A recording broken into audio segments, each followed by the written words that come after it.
In this video, we'll go through some practical examples of how to build a DocPro template in Feed. Written technical documentation can be found on DocMosis website, resources.docmosis.com. Select the latest Tornado version, then click on Documentation. You can use the quick reference for a concise overview or download the template guide for the complete documentation. Here you can see the example document we'll be working with. We'll go through it step by step, explaining how each field in the DocMosis template is built and connected to the master data in Feed.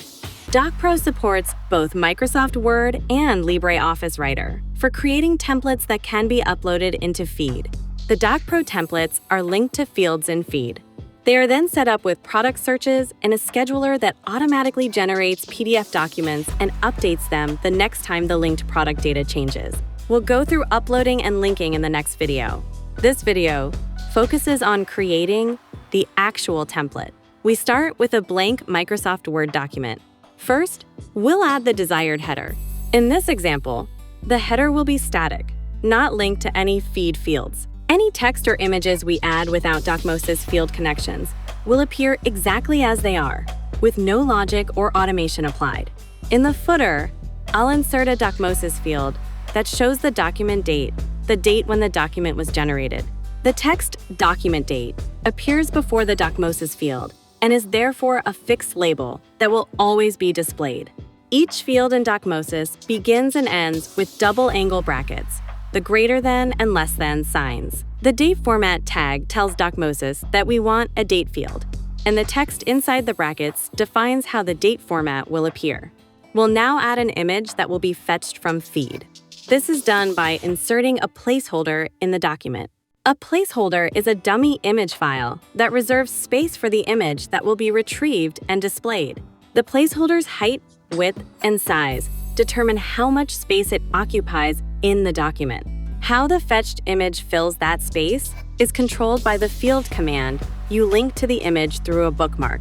If we click on the placeholder to select it, then go to Insert Bookmark, we can add either imstretch or imfit. Imstretch stretches the image to fill all edges of the frame, but it will distort the image if the proportions don't match the placeholder.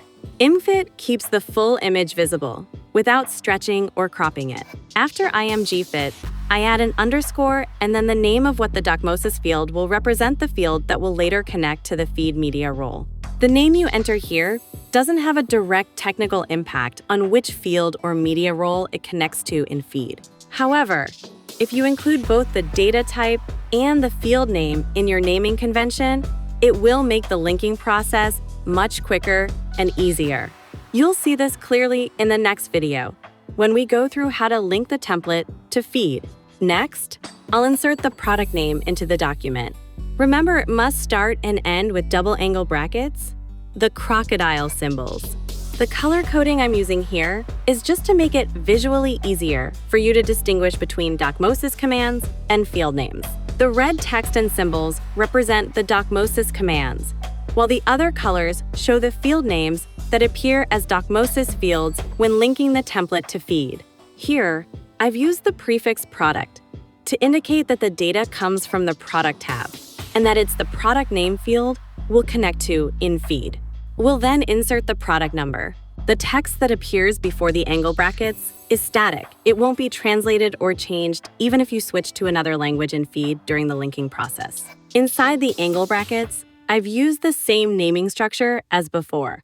That means the value we'll connect is located in the product tab, and it's the product number field that will be linked. Finally, we'll insert a placeholder for the barcode. The placeholder image should have approximately the same shape and proportions as a barcode for the best fit. The image I'm using here is just a sample illustration. Unlike the previous placeholder, the barcode requires a specific field that defines both that this placeholder is a barcode and what type of barcode it is. The reason for this is that it should be linked to the GTIN master data field in Feed and not to a media role for images. The naming convention I've used here also indicates which tab I'll need to look in during the linking process and which field in Feed the connection refers to. For the placeholder to work properly, I also need to select the placeholder image and add a bookmark. I'm using IMG Fit here, so that the barcode maintains its original proportions. After the underscore, I enter exactly the same name as the one I assigned in the field name after barcode. If I don't do this, the field won't function correctly, and the linking process later on will fail. Next, we'll insert the text field area of use. The heading itself doesn't use any DocMosis syntax, so it will appear exactly as written in the template. The OP syntax shown below removes the space reserved for this field if the product has no value in feed.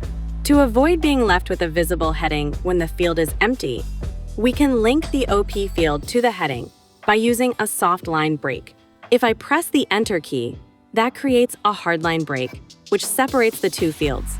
However, if I hold Shift and press Enter, it creates a soft line break, linking the heading and the OP field together. This way, if the feed field is empty, both the heading and the OP field will be removed from the document. If I want the next field to appear on a new page, I can insert the page break syntax. However, keep in mind that page break may leave a lot of empty space on the previous page. In this case, I can solve that by using a soft line break after the OP syntax. If the text field has no value, the next section of the template contains tables that should only display attribute rows where the product and feed actually has a value. In other words, attributes without values should be dynamically removed from the table. The syntax we use for this is CR, which stands for conditional row. The conditional row field is placed above the row that should be checked for a value. The conditions inside the conditional row are enclosed in curly brackets. If the condition evaluates as true for the product, the row beneath it will be removed from the table. In this case, the CC removes rows that have NULL or blank values. A null value means the field has never had a value in feed, while blank means the field once had a value that has been removed. In addition to placing the CC syntax above the row to be checked, you must also insert a closing syntax row below the controlled row. Each of these tables has two columns. The first column displays the field name. The second column retrieves the corresponding value from feed. As long as the field name and value are on the same row and the value is null or blank, the entire row will be removed from the table. The field name in the value cell must match exactly with the field name referenced in the CC syntax. The CC syntax is repeated on each row, with each one referring to its respective field. The last thing we'll add is two images. Just like before, we insert placeholders for the images. I click on each placeholder and add a bookmark. If you have multiple images with the same media role, DocPro will only display the first image linked to that media role. So if you want to display multiple unique images in the document, each one must have a different media role. The template is now complete and ready to be uploaded to Feed and linked to the master data in Feed. We'll go through that process in the next video.